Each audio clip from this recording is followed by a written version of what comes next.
Vamos a resolver otro problema. Se pide obtener las fuerzas en las barras CD, IH, HF y KC de la armadura mostrada. Son las barras que están en verde: CD, IH, HF y KC. Indicar si las barras se encuentran a tracción o a compresión. Fíjense que no me están pidiendo reacciones externas, solamente esas 4 barras. Vamos a buscar elementos de fuerza cero de interés. Cuando digo de interés es que realmente no es que voy a buscar todas por sencillamente buscarlas.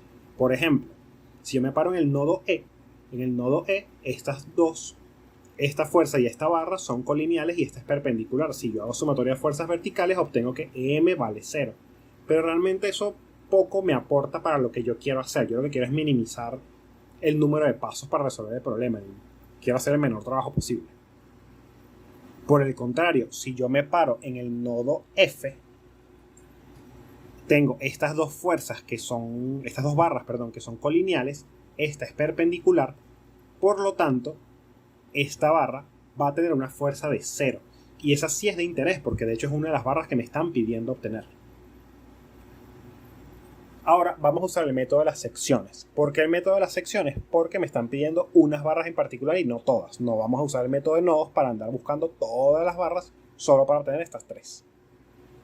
Bien, una primera opción es una sección recta que contenga AIH y CD. Es decir, una así. Como esta que se ve aquí. Esto genera un diagrama de cuerpo libre con las fuerzas de 4 barras desconocidas y una reacción externa. ¿Cuáles son esas reacciones? CD, CL e IL, que son estas dos, E y H, que es esta que está acá. Adicionalmente, la reacción externa es la de G, la de este rodillo, que es esta vertical que está acá. El problema con hacer esto es que entonces tengo muchas incógnitas. Sin contar la reacción externa, sería necesario realizar otra sección o evaluar nodos para poder obtener las fuerzas pedidas CD e IH. Fíjense que si hago sumatoria de fuerzas horizontales, aparecen estas dos. Si hago sumatoria de fuerzas verticales, aparecen estas dos y esta. Y si hago sumatoria de momentos, el único punto que uno pudiera pensar que es más o menos interesante sería hacer momentos en L, que aparece esta reacción, pero no aparecen estas dos. El problema es que me relacionan CD e IH, pero no puedo obtener ninguna de las dos ni siquiera. Una alternativa es una sección que no sea recta y que facilite el cálculo de las barras requeridas sin necesidad de calcular muchas barras. Por ejemplo, una reacción como esta, una reacción curva. ¿Por qué una sección así? Fíjense que si yo corto aquí esta horizontal, esta vertical, esta otra vertical y esta horizontal, las reacciones miren cómo quedan, que son todas perpendiculares entre sí, las de las barras. Con esta nueva sección, aunque sigan apareciendo las fuerzas desconocidas de 4 barras, 2 de estas son perpendiculares a las 2 barras de interés. Adicionalmente, las fuerzas desconocidas verticales son colineales. ¿Qué significa eso? Aquí era una S, no una C. ¿Qué significa eso? Que si yo hago sumatoria de fuerzas horizontales, no me aparece ninguna de estas dos, ni siquiera me aparece esta. Y si yo hago sumatoria de momentos, por ejemplo en D, ninguna de estas 3 hace momentos, solamente esta y esta. Entonces, si yo conozco G sub Y, ya es suficiente. No necesito ni DL ni HL para calcular tanto IH como CD. Entonces, esto parece un procedimiento más sencillo que el anterior. Vamos a hacer el diagrama de cuerpo libre de todo el sistema. ¿Para qué? Para obtener G sub Y. Este es el diagrama. Se supone que uno elimina el rodillo, elimina la articulación. En la articulación aparecen 2 reacciones, una vertical y una horizontal. No me interesa su dirección porque ni siquiera las voy a calcular. Y aquí una reacción vertical. Hago sumatoria de momentos en A para que me aparezca únicamente esta reacción. Entonces, si hago momentos en A y yo estoy considerando que son positivos en sentido horario, esta fuerza de 4 me genera un momento horario, por lo tanto positivo. Y la distancia es 1 metro, por lo que es 4 por 1.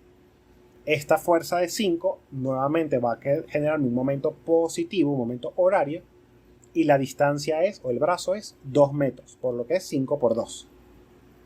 Esta fuerza horizontal, por principio de transmisibilidad, la muevo hasta que quede por encima de A, va hacia la izquierda, por lo tanto me genera un momento antihorario, que es negativo, de menos 3 por la altura, que es 2 metros. Menos 3 por 2.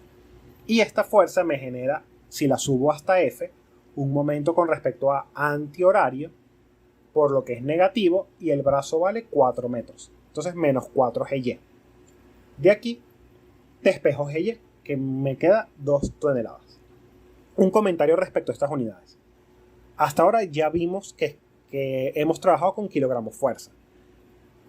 Con toneladas fuerza es lo mismo. Esto realmente uno debería escribir toneladas fuerza con una F, pero a veces uno no las pone, en algunos libros lo ponen, en otros no. Igual pasa con kilogramos, a veces uno trabaja con kilogramos y ya, pero es que realmente es lo mismo. La unidad de hecho es la misma unidad de masa, solamente que uno lo trabaja como si fuera fuerza. Es el equivalente a decir que no estamos multiplicando por la gravedad. Entonces no se extrañen de que aquí dice toneladas en vez de decir toneladas fuerza, o en vez de decir Newton, que es una unidad de fuerza propiamente. Bien, nos devolvemos. Ya en este diagrama de la sección sabemos cuánto vale G sub Y, que son 2 toneladas. Entonces podemos empezar, por ejemplo, haciendo momentos en D. Si hacemos momentos en D, no aparece C sub D, no aparece DL, no aparece HL. Solamente aparece IH y estas dos fuerzas que ya conocemos.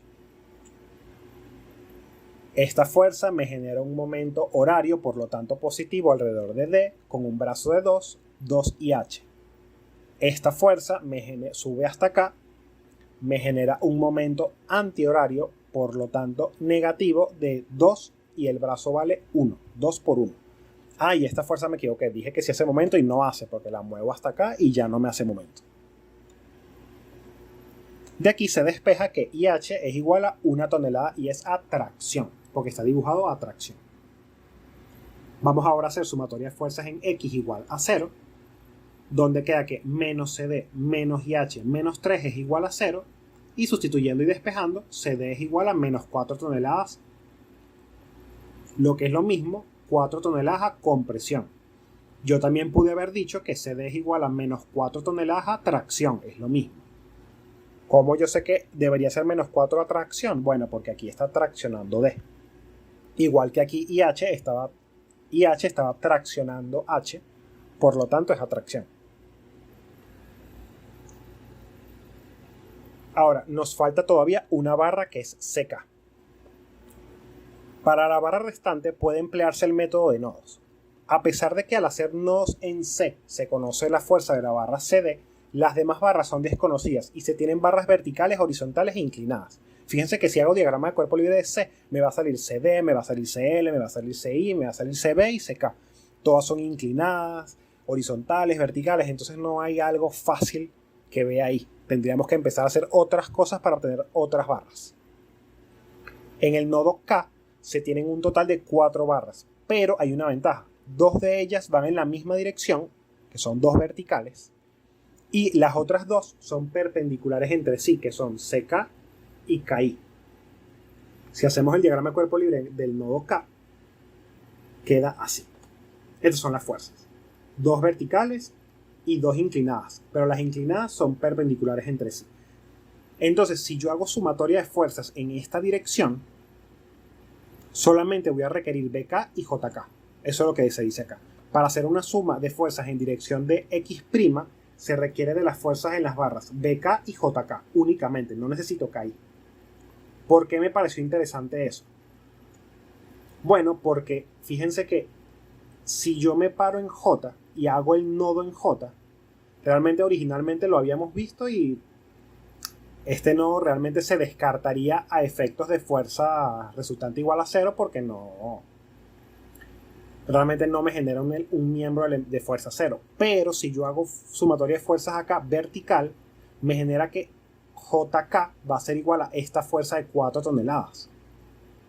Eso ya es una ventaja porque JK, que lo necesitaba, ya lo tengo. Y por otro lado, yo puedo aplicar el método de las secciones y puedo hacer algo similar a lo que hice acá.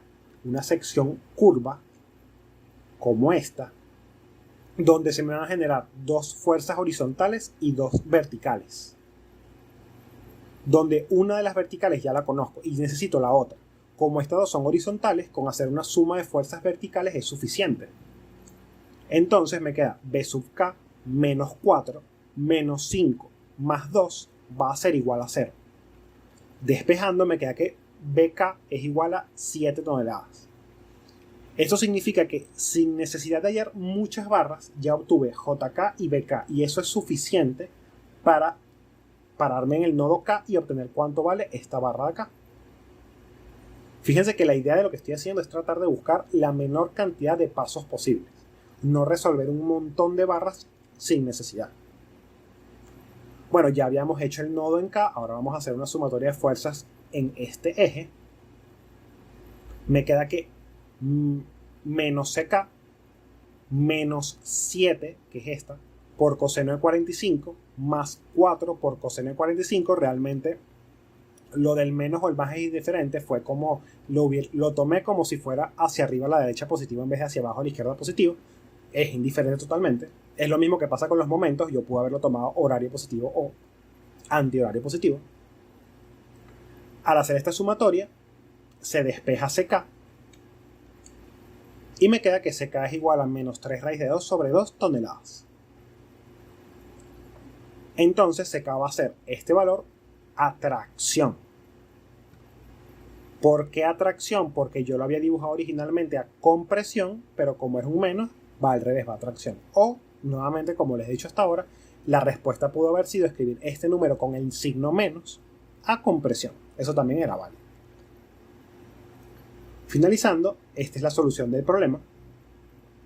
HF es igual a 0 y H es igual a 1 tonelada a tracción, CD es igual a 4 toneladas a compresión y CK es 3 raíz de 2 sobre 2 toneladas a tracción.